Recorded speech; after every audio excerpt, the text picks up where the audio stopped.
आप सभी को नमस्कार। आपका हमारे the study of circle YouTube channel पर स्वागत है। आज हम वर्तमान में चल रहे चीन और ताइवान संघर्ष के बारे में समझेंगे। ताइवान चाइना के दक्षिण पूर्व में स्थित एक द्वीप है। इसकी राजधानी ताइपे है। ताइपे ताइवान द्वीप के सबसे बड़े मेट्रोपॉलिटन क्षेत्र का केंद्रीय शहर है। यह द्वीप के उत्तरी छोर पर तमसुई नदी के किनारे स्थित है। ताइपे, नया ताइपे और कीलुंग मिलकर ताइपे ताइपे मेट्रोपॉलिटन क्षेत्र बनाते हैं। ताइपे ताइवान के उत्तर पूर्व में स्थित है। यहाँ की सरकार लोकतंत्रात्मक है। यहाँ की मुद्रा नई ताइवान डॉलर है। यह ताइवान का फ्लैग है। ताइवान चीन के नियंत्रण में किंग राजवंश के दौरान 17वीं शताब्दी में आया। जापान के साथ हुई पहली लड़ाई में हारने के बाद चीन ने 1895 में ताइवान को जापान को दे दिया और उसके बाद अगले 50 सालों तक ताइवान जापान के कब्जे में रहा। दूसरे विश्व युद्ध के समय 1945 में जापान के हारने के बाद चीन ने फिर से ताइवान पर अपना नियंत्रण कर लिया, लेकिन इसी समय चीन में गृह युद्ध छिड़ गया था और यह गृह युद्ध मौ से तुंग के नेतृत्व वाली कम्युनिस्ट पार्टी और नेशनलिस्ट पार्टी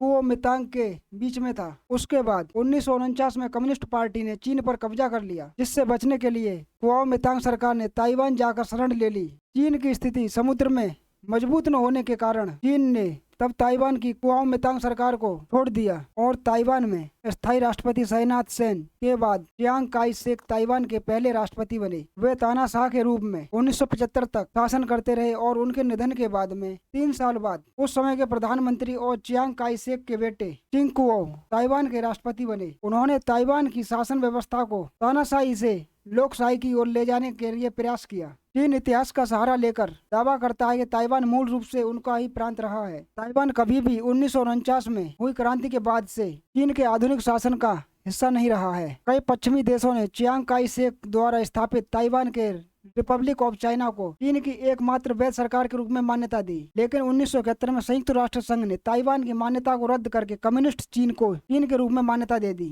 अब तक ताइवान को मान्यता देने वाले देशों की संख्या घटते घटते महज 15 रह गई है। ताइवान को सबसे ज्यादा लातिन अमेरिका और कैरिबियाई देशों से समर्थन मिला है। चीन की मुख्य भूमि के दक्षिण पूर्वी तट से करीब 120 किलोमीटर दूर ताइवान स्थित है। ताइवान को द्वीपों की श्रृंखला भी कहते हैं। ताइवान यदि चीन का हिस्सा हो जाए तो प्रशांत क्षेत्र में अपना दबाव बढ़ाने के लिए चीन आजाद हो जाएगा। इतना ही नहीं, प्रशांत क्षेत्र में गुयाम और हवाई में मौजूद अमेरिकी सैनिक अड्डे भी सुरक्षित नहीं रह पाएंगे। लंदन के डॉक्टर जेनो लियोनी ने बताया कि चीन का पहले से ही दक्षिण चीन सागर में बहुत बड़ा प्रभाव है। यदि उनके पास ताइवान आ जाए तो वो अपनी नौसेना का प्रभाव बढ़ाने में सक्षम हो जाएंगे, जिससे इस इलाके पर उनका नियंत्रण हो जाएगा, जिसका विश्व कारोबार पर अहम प्रभाव पड़ेगा। और उन्होंने कहा कि दक्षिण और पूर्वी सागर में हो सकने वाले किसी भी टकराव की दशा में अपनी स्थिति मजबूत बनाने के रास्ते में ताइवान एक प्रकार का मिसिंग लिंक है। चीन के पास शक्ति इस्तेमाल करने का अधिकार है। हालांकि ताइवान स्वयं शासित और वास्तविक रूप से स्वतंत्र है, लेकिन उसने कभी भी यह आधिकारिक रूप से घोषित नहीं किया कि वह चीन से स्वतंत्र है। ताइवान को चीन अपने से अलग हुआ हिस्सा मानता है। जिनपिंग ने कहा कि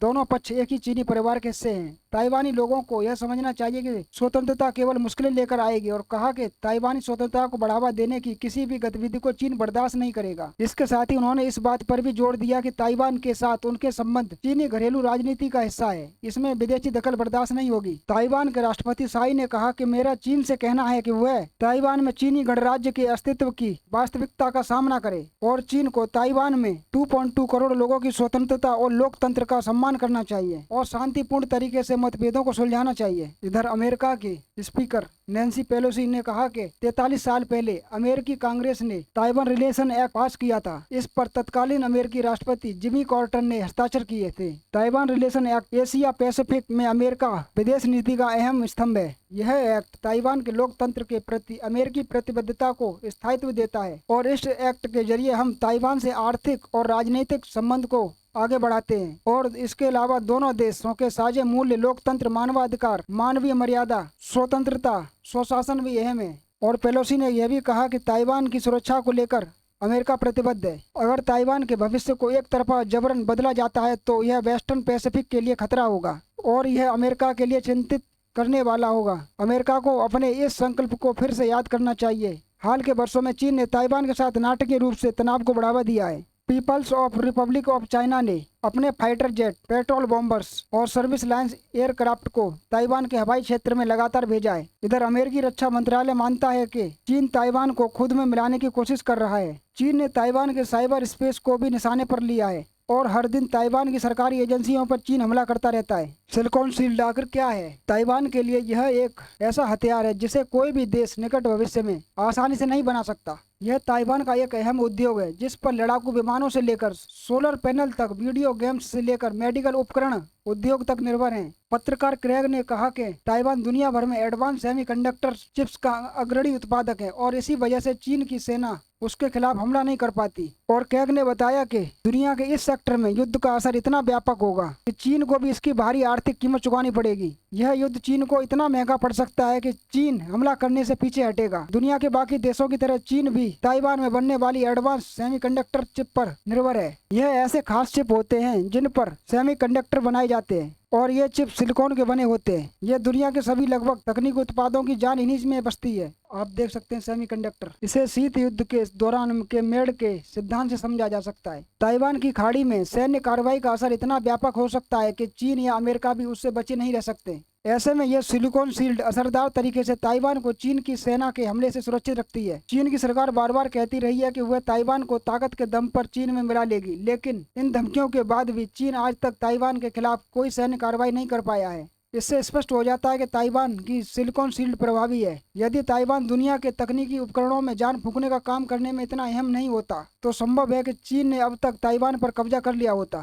साल 1996 में जब ताइवान की खाड़ी में तनाव पैदा हुआ था, तब अमेरिका ने लड़ाकू विमानों के 2 समूह ताइवान की मदद के लिए भेजे थे ताकि ताइवान को निशाना बनाकर किए जा रहे चीन के युद्ध अभ्यास को रोका जा सके। और इस अभ्यास में मिसाइलें दागना भी शामिल था। चीन को ताइवान के खिलाफ सैन्य अभियान शुरू करने से पहले इस सवाल का भी सामना करना पड़ेगा कि क्या अमेरिका ताइवान की रक्षा के लिए आगे आएगा। ये मानना मुश्किल है कि यदि चीन ताइवान पर कब्जा करने की कोशिश करेगा तो अमेरिका बैठा देखता रहेगा। आगे वाली क्लास को देखने के लिए चैनल को जल्दी से जल्दी सब्सक्राइब कीजिए।